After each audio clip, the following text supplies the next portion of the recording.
Hola, ¿qué tal? Uno podría pensar que los medios de comunicación y las tecnologías de comunicación siempre se han considerado en una faz problemática. Basta con pensar en los permisos que establecieron los monarcas absolutos para tratar de controlar el desarrollo de la imprenta, o cómo esos mismos monarcas o esos mismos regímenes de alguna forma están en los antecedentes de los medios informativos y el periodismo contemporáneo. Porque tratando de dar una imagen apropiada para sus propios intereses, establecieron las hojas informativas o gacetas como medio. Es decir, uno podría plantear que desde siempre los medios de comunicación han supuesto un desafío para el poder y para el control que los poderosos tratan de establecer sobre las sociedades. Sin embargo, esta situación adquiere una modulación particularmente interesante en la segunda mitad del siglo XIX, una época de enormes cambios, marcada por la creciente urbanización, o sea, el traslado de eh, cientos de miles, millones de personas desde las zonas rurales a las ciudades y todos los problemas que eso conlleva. Pensemos que una ciudad como Londres, la capital del Imperio Británico, que era en términos de económicos y de desarrollo productivo la principal potencia, el país más desarrollado, recién en 1900 va a llegar a tener la ciudad y el conjunto de las ciudades británicas, perdón, una población mayor que la de la zona rural. Y eso así va a ir dándose en distintos países, empezando por los de desarrollo económico mayor. Entonces, la urbanización, que es algo verificable en términos físicos, mucha gente que se traslada desde el campo a la ciudad, va a ser analizada también desde el punto de vista de lo que suponía como pérdida de relaciones sociales, es decir, la pérdida de los vínculos que las personas tenían en las comunidades originales de base agraria y su inmersión en una sociedad urbana en la cual se pensaba que perdían las relaciones y entonces quedaban eh, en una situación de anonimato y de anomia. Bueno, esa es una forma de pensar la cuestión porque también estos años, la segunda mitad del siglo XIX, es el momento de desarrollo de la clase obrera como un actor social y como un actor político y como un proyecto de transformación radical de las relaciones sociales. Ese fantasma que recorre Europa, según la frase de Marx y Engels en el Manifiesto Comunista, va a ser también la bestia negra que se va a tratar de limitar, dominar, confutar. Lo va a tratar de hacer el poder político, pero también lo va a tratar de hacer las nacientes ciencias sociales, que también tienen su origen, las modernas ciencias sociales, en esta segunda mitad del siglo XIX.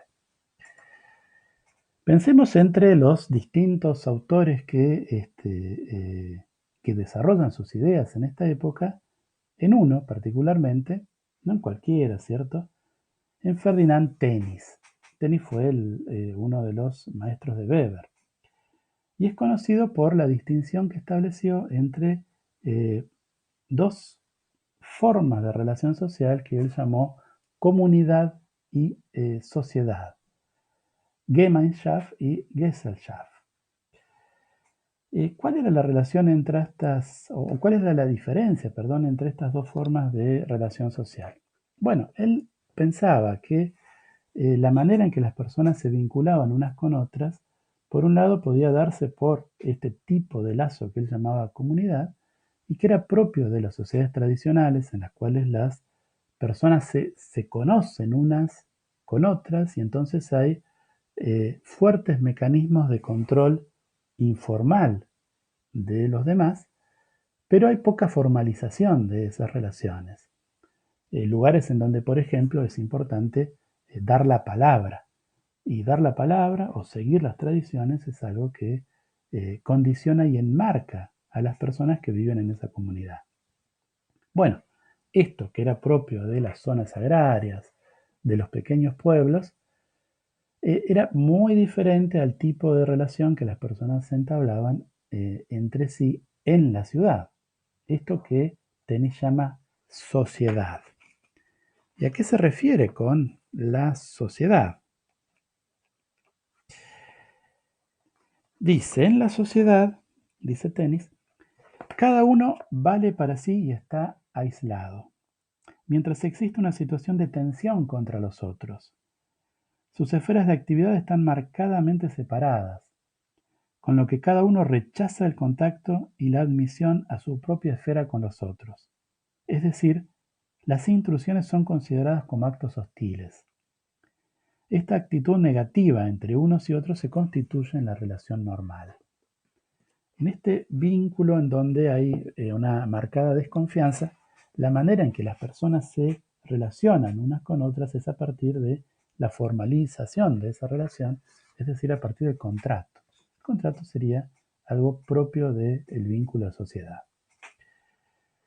Estos dos tipos de formas de relación social tienen para Tenis también una secuencia, es decir, lo que él va registrando es cómo el tipo propio de la comunidad se va perdiendo y lo que va imperando cada vez de manera más generalizada es este vínculo de la sociedad. Bueno, estos años también son, y no es para nada casual, los años del desarrollo de la prensa de masas como un sistema particular de comercialización y suministro de la información y su correlato, que es necesario para el desarrollo de esta prensa de masas, que es el crecimiento del público lector. A ver, pensemos solamente en el caso, en un caso local, el caso del Río de la Plata, Argentina y Uruguay. En la Argentina, dice un autor que ha investigado este tema, el porcentaje de analfabetos entre las personas de 14 años o más en todo el país pasó de 78% en 1869 a 54% en 1895 y luego a 35% en 1914. Entonces, en poco más de 40 años, el analfabetismo descendió del 78% al 35%. Y otro tanto pasó en Uruguay. Por supuesto, también cosas parecidas habían pasado en los países europeos. Entonces tenemos el desarrollo de una enorme masa de personas que saben leer y escribir y que por lo tanto pueden constituir un mercado interesante para los experimentos de nuevos formatos informativos que constituyeron la prensa de masas. Ahora, todos estos cambios, el conjunto de estos cambios va a ser leído, analizado, interpretado de una forma particular por una corriente de pensamiento que fue muy popular en estas últimas décadas del siglo XIX y que se conoce como la psicología de las muchedumbres, de las multitudes o de las masas. Son muchos los autores que intervienen en esta discusión con ideas a veces repetitivas, reiteradas. Empieza posiblemente un historiador francés que se llama Hipólito Taine y que escribe una historia de la Revolución Francesa desde un punto de vista ciertamente muy conservador y muy aristocrático, que está llena las páginas de ese largo, esos varios volúmenes que escribió, llenas de descripciones de episodios en los cuales masas furibundas y sedientas de sangre se abalanzan sobre personas y propiedades solo para lograr la destrucción, el homicidio, la violación. O sea, la revolución vista como una serie de, una secuencia de atrocidades cometidas no por individuos, sino por masas.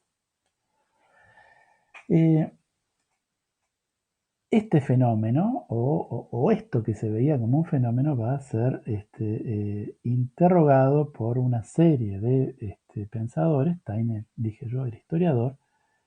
Hay otros que se van a preocupar por las cuestiones relacionadas con las cuestiones jurídicas, como un autor italiano que se llama Scipione Siegel. Y es interesante ver el punto de partida de Siegel. Siegel escribe un libro que se llama, dice bastante el título, La muchedumbre delincuente. ¿Sí? Su preocupación es pensar en cómo no personas, sino agrupamientos de personas constituidas en muchedumbres cometen crímenes y qué tipo de reacción penal deben tener esos delitos, esas atrocidades. Pero fíjense lo que dice en el prefacio. El estudio de los delitos de la muchedumbre es en efecto muy interesante, sobre todo en estas postrimerías del siglo. Él publica este libro en 1891, si mal no recuerdo.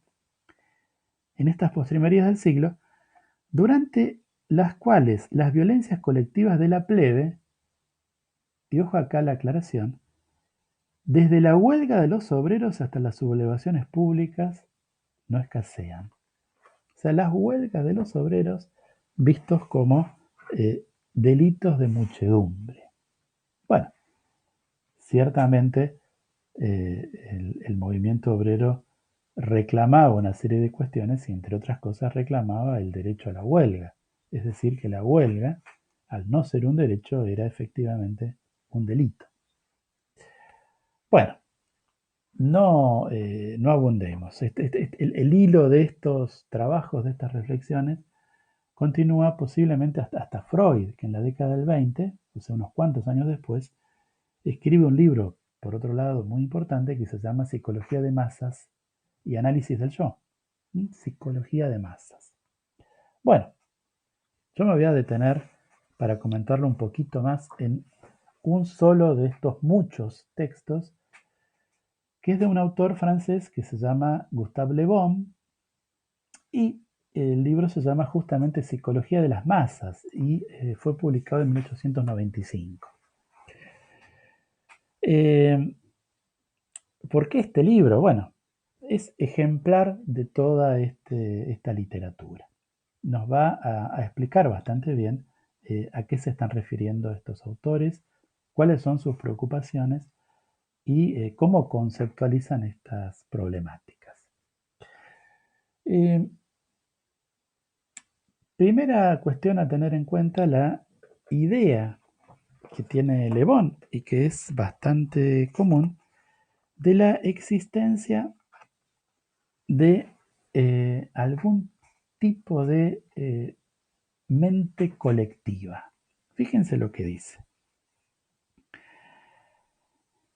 Bajo ciertas circunstancias y solo bajo ellas, una aglomeración de personas presenta características nuevas, muy diferentes a las de los individuos que la componen. Los sentimientos y las ideas de todas las personas aglomeradas adquieren la misma dirección y su personalidad consciente se desvanece.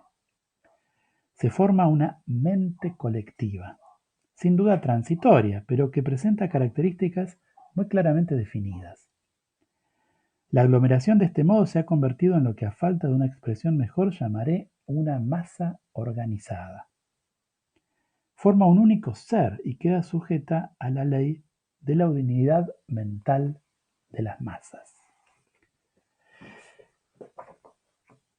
Una masa que se convierte en un único ser, que tiene una sola mente, una mente colectiva, y que donde las personas quedan despojadas de sus características individuales y pasan a constituir un organismo que las reúne.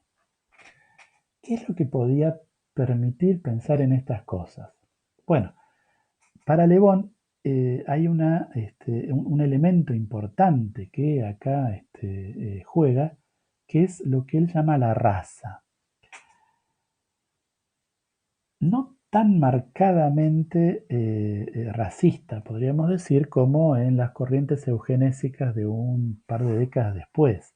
Para él la raza tiene que ver con las características, casi diríamos, de la identidad cultural o nacional, porque habla de la raza de los alemanes, la raza de los franceses. Nosotros diríamos el estereotipo de los alemanes o de los franceses. Pero para él eso supone características atávicas, es decir, que vienen de muy lejos en el tiempo, de una época previa a la civilización, y que pueden emerger si se dan las circunstancias apropiadas. Esta es una idea bastante común en estos años. O sea, la idea de que la civilización, la cultura es apenas una capa superficial y que si se dan las circunstancias apropiadas, esa capa superficial puede correrse y puede emerger lo que sería el bárbaro primitivo. Fíjense, por ejemplo, estas imágenes que están tomadas de una película de 1931, pero que es una película sobre el libro de Stevenson, El extraño caso de el Dr. Jekyll y Mr. Hyde. Todos conocemos la historia. Esa novela de Stevenson fue publicada en 1886. Estamos en los mismos años.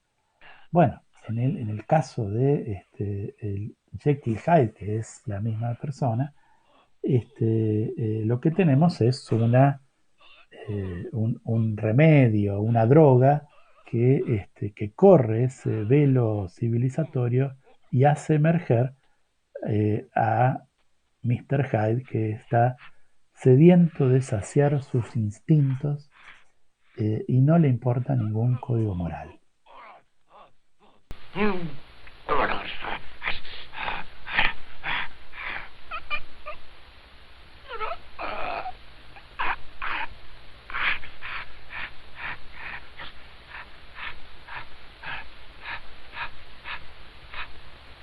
Esta idea acerca de la debilidad de la civilización, la cultura, la razón, también estaba muy desarrollada a partir de las investigaciones contemporáneas acerca de la sugestión, término clave en la psicología de las muchedumbres, también en Le Bon.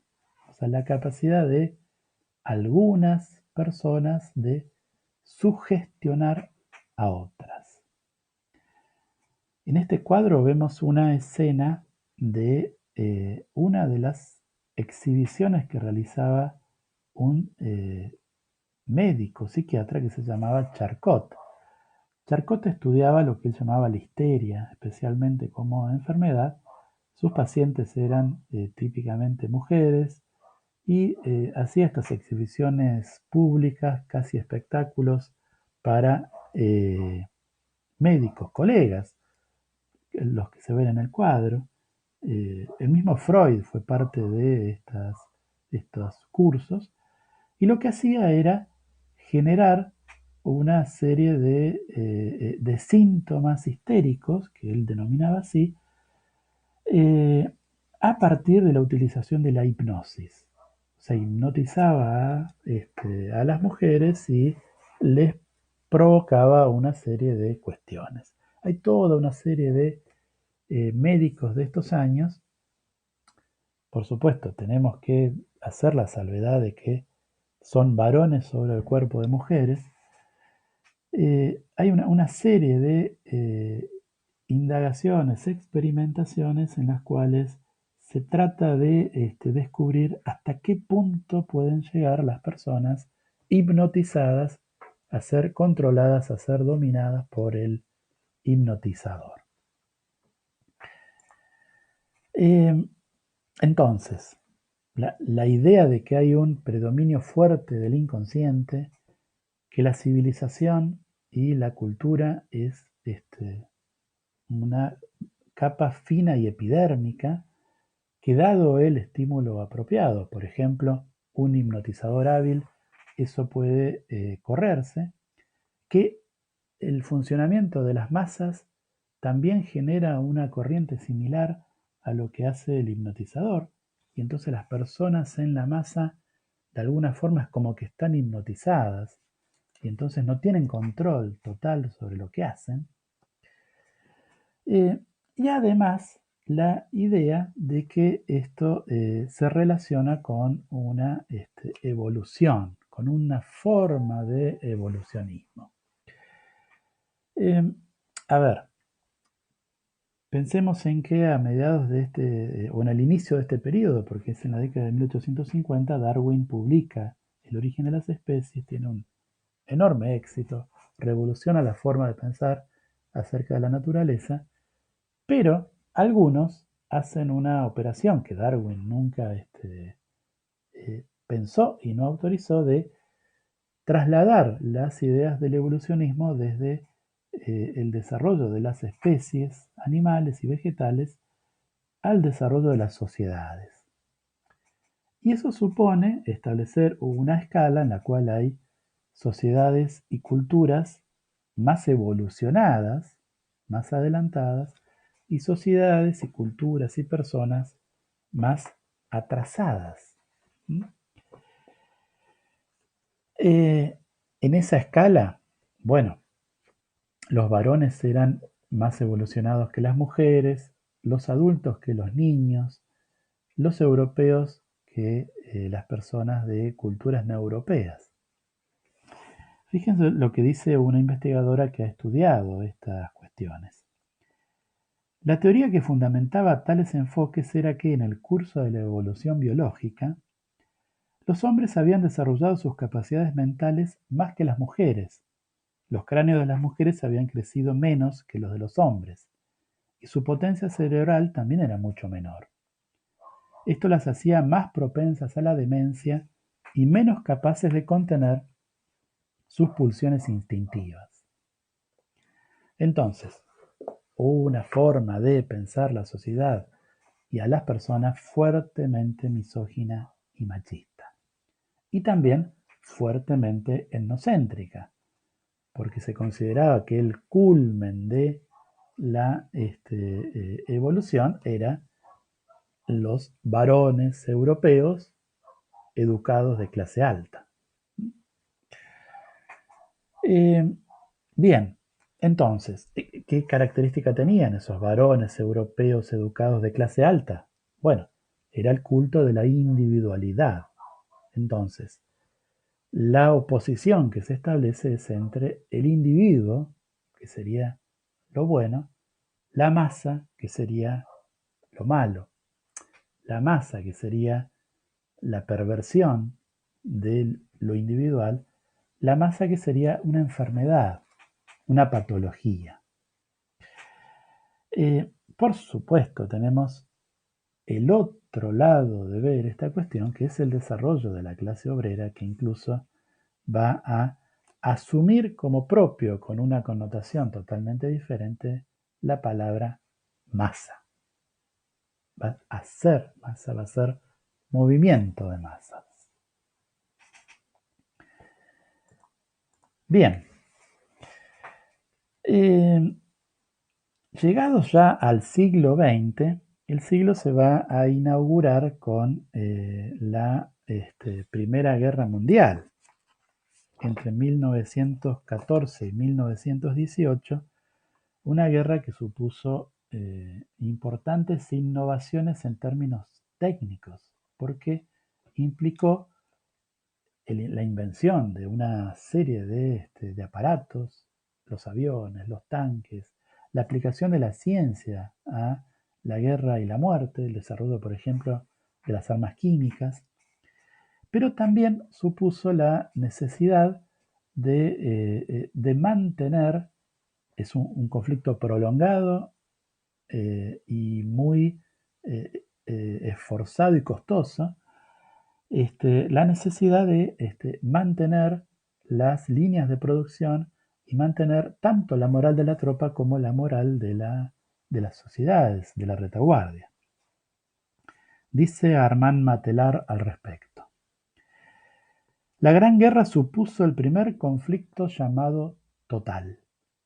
Un conflicto que no solo se desarrolló a escala del mundo, sino también y sobre todo un conflicto en el que la guerra política, la guerra económica y la guerra ideológica llegaron a ser tan decisivas como las operaciones en el terreno de las armas.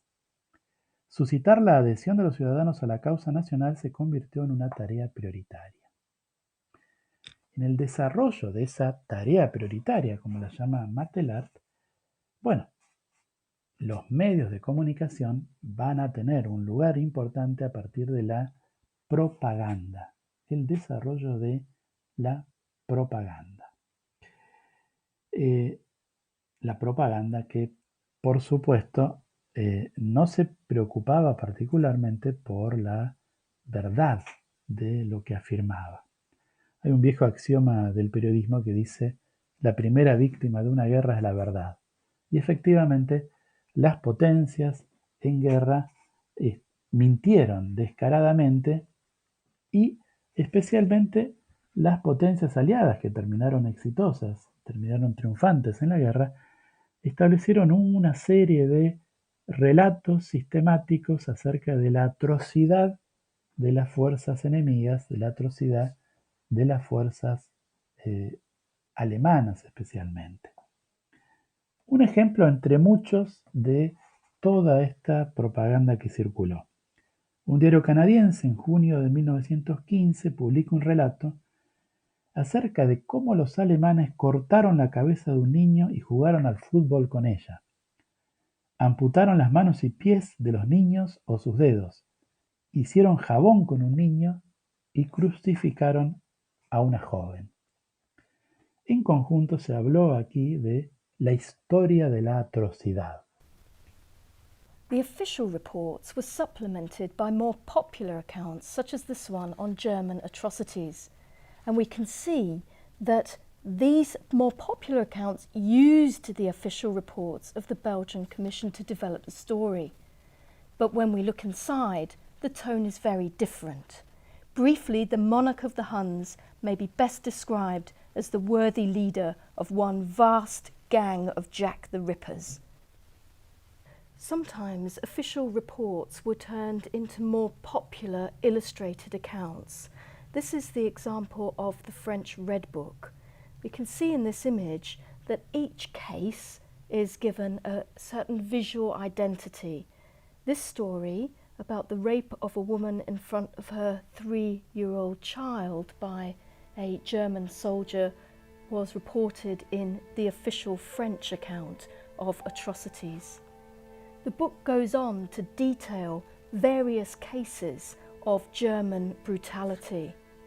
Un autor que investigó estas cuestiones y que del cual algo al cual nos volveremos a encontrar es Harold Laswell, un politólogo norteamericano que dedicó un libro al análisis de las estrategias de propaganda durante la Primera Guerra Mundial, un libro que se llama Propaganda técnica en la Guerra Mundial.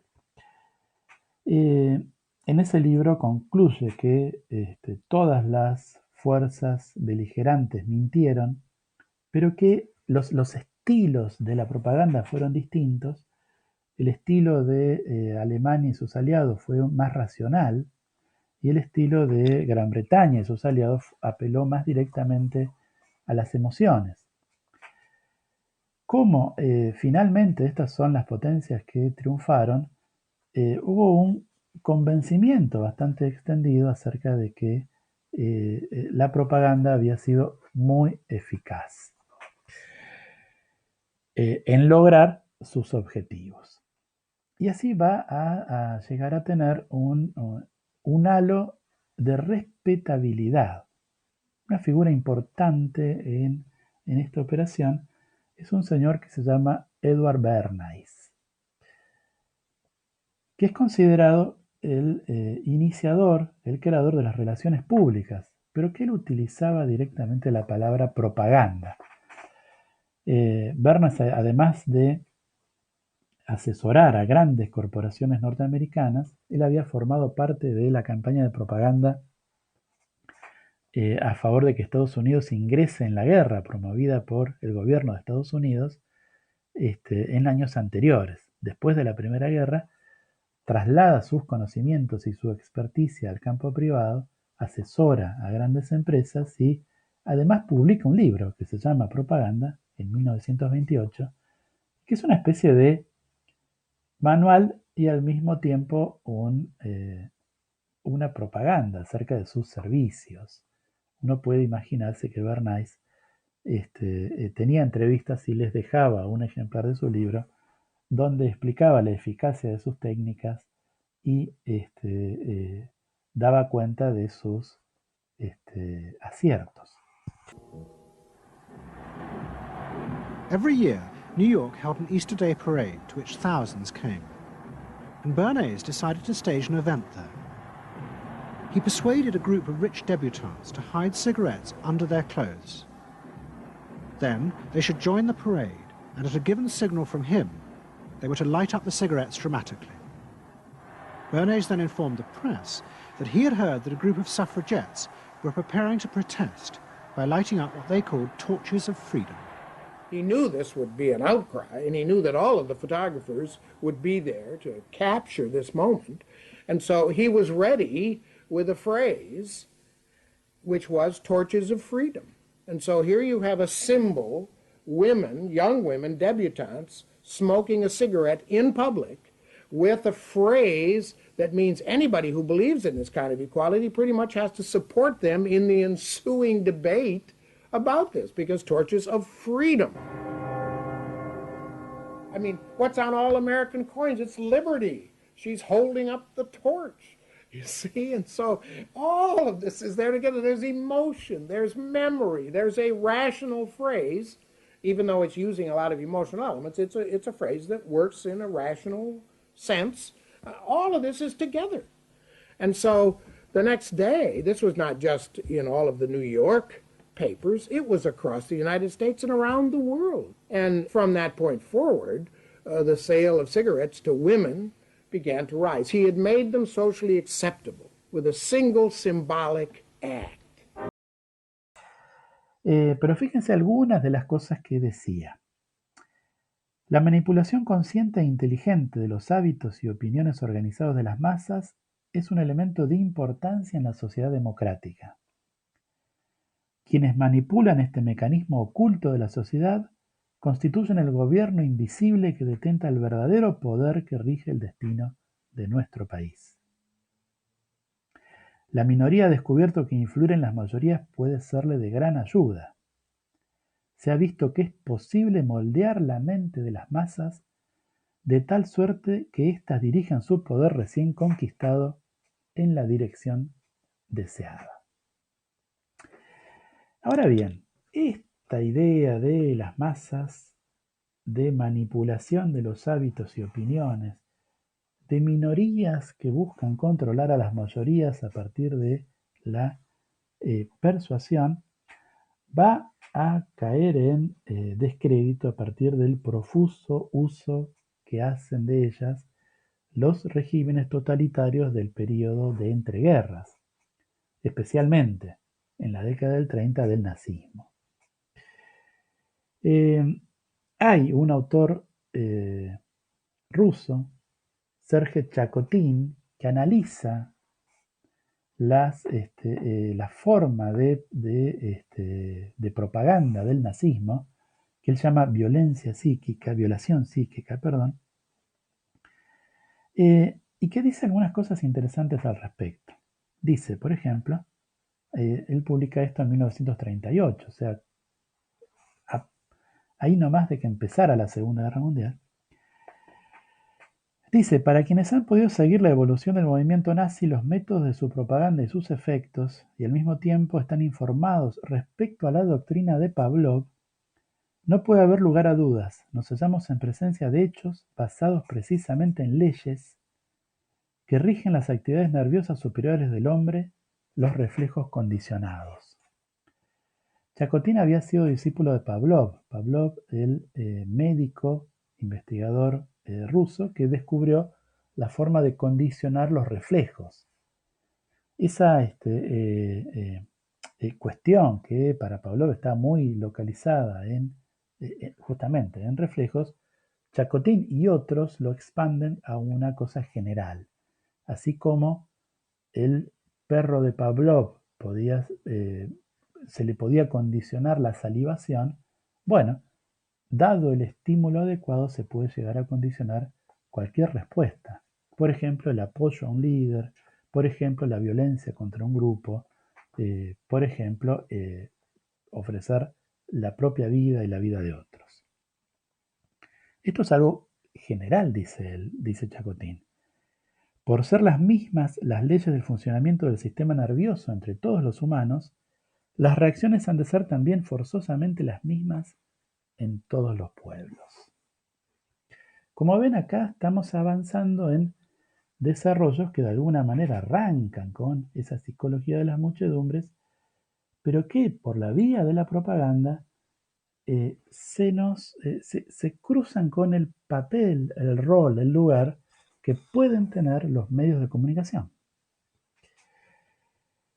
A la forma en que los medios de comunicación podrían funcionar si es que todo esto que se ha planteado fuera cierto, se la suele llamar la teoría de la aguja hipodérmica, porque supone que el mensaje del medio de comunicación funcionaría como una inyección que atraviesa la piel, la epidermis. O sea, una inyección atraviesa la epidermis y me genera una reacción, una respuesta en mi organismo, independientemente de lo que yo desee, quiera o intente hacer. Bueno, de la misma manera, el mensaje atravesaría la piel, no la piel física, sino esa piel cultural, moral, intelectual, y impactando, como dice Chacotín, en el sistema nervioso, provocaría la respuesta deseada, esa respuesta en términos de manipulación. El mensaje me llevaría a que yo vaya y compre tal cosa, entonces yo vería el mensaje y saldría y compraría, saldría y votaría, saldría y desarrollaría determinada acción. ¿Por qué se pensaba que esto era posible? Bueno, por algunas de las cuestiones que fuimos reseñando, porque se pensaba que en las multitudes no había lazos sociales, sino que las personas estaban aisladas, porque se pensaba que la racionalidad y la cultura era muy menor en su importancia en relación a el inconsciente y lo atávico, porque se suponía un modelo estímulo-respuesta, como el perro de Pavlov, a determinado estímulo y va a haber determinada reacción, y porque se pensaba en definitiva que los medios eran omnipotentes, como parecía que había demostrado la utilización de la propaganda en la Primera Guerra Mundial, como parecía que estaba demostrando el desarrollo de la propaganda nazi, el Ministerio de Información y Propaganda de Goebbels en las multitudes alemanas.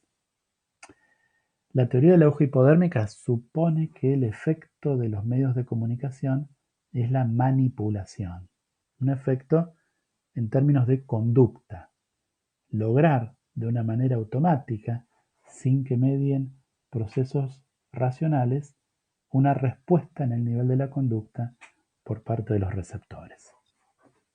Bien, dos preguntas uno podría hacerse. La primera, ¿funciona la teoría de la aguja hipodérmica? ¿Explica algún tipo de relación entre las personas y los medios y tecnologías de comunicación? Bueno, la respuesta es claramente negativa. Las personas no están aisladas, siempre mantienen relaciones sociales. El inconsciente es una parte importante de la explicación de nuestras conductas, pero funciona como un programa y está modulado por la racionalidad, la cultura, la instrucción. Cada vez que nosotros nos encontramos con un mensaje de los medios de comunicación, Ese encuentro se da a partir de nuestras relaciones, nuestras experiencias previas, nuestros conocimientos, nuestras predisposiciones, nuestras identidades sociales y culturales. El modelo estímulo-respuesta no explica la manera en que las personas se relacionan con los mensajes y los contenidos de los medios de comunicación. Los medios, en definitiva, no son omnipotentes. Si esto es así, una pregunta derivada de la anterior. Bueno, ¿por qué algunos investigadores habrán sostenido esta teoría de la aguja hipodérmica? Bueno, la verdad es que ahí hay una cosa que puede ser un tanto sorprendente. La investigación de historia de las ideas que se ha hecho a partir de la década del 80, lo que ha encontrado es que en realidad no hay autores que expongan de esta manera una teoría tan fuerte acerca del poder de los medios. A veces se dice que Laswell, a quien yo mencioné, sostendría esto, pero basta con leer su libro para darse cuenta que era bastante más mesurado y prudente. Ni siquiera los autores de la teoría de la aguja hipodérmica, ni siquiera los autores de la psicología de las muchedumbres dan un papel tan automático a los mensajes, sino que en general establecen distinciones, diferenciaciones acerca de grupos, acerca de predisposiciones, etc. Algunos autores, Moragas Spa, por ejemplo, dicen, esta es la teoría que nunca existió. Y efectivamente no existió como tal por parte de académicos, intelectuales o científicos. La segunda pregunta sería, bueno, pero entonces no tiene ninguna validez. Y ahí hay que ir con algún tipo de cuidado, porque si bien no hay un académico que sostenga esto como una posición, lo cierto es que es una posición que aparece bastante claramente en las discusiones políticas, culturales, sociales, desde entonces y también en la actualidad. Cuando muchas personas votan a un candidato que es obviamente nefasto para mí, cuando van a una marcha que claramente es equivocada para mí, cuando hacen determinada cosa que para mí es obviamente un error, yo me veo tentado a pensar que si esas personas pensaran con la claridad con la que pienso yo, entonces votarían a mi mismo candidato, irían a mi misma marcha, harían las cosas que hago yo. Entonces no tienen claridad y ¿por qué pasa eso? Y entonces digo, están manipulados por los medios. Por los medios que responden al sector diferente al de mi preferencia. Entonces, si bien no es una teoría que tenga validez en términos científicos, académicos, es sí un tipo de explicación y de discursividad que aparece permanentemente en las discusiones políticas, sociales y culturales. Entonces, esta teoría de la aguja hipodérmica, por un lado, no existiría en el mundo académico, pero sí tiene una existencia importante en el mundo social. Y por lo tanto es importante pensar en cuáles son sus bases, cuáles son sus supuestos y cómo debemos evitar caer en sus trampas.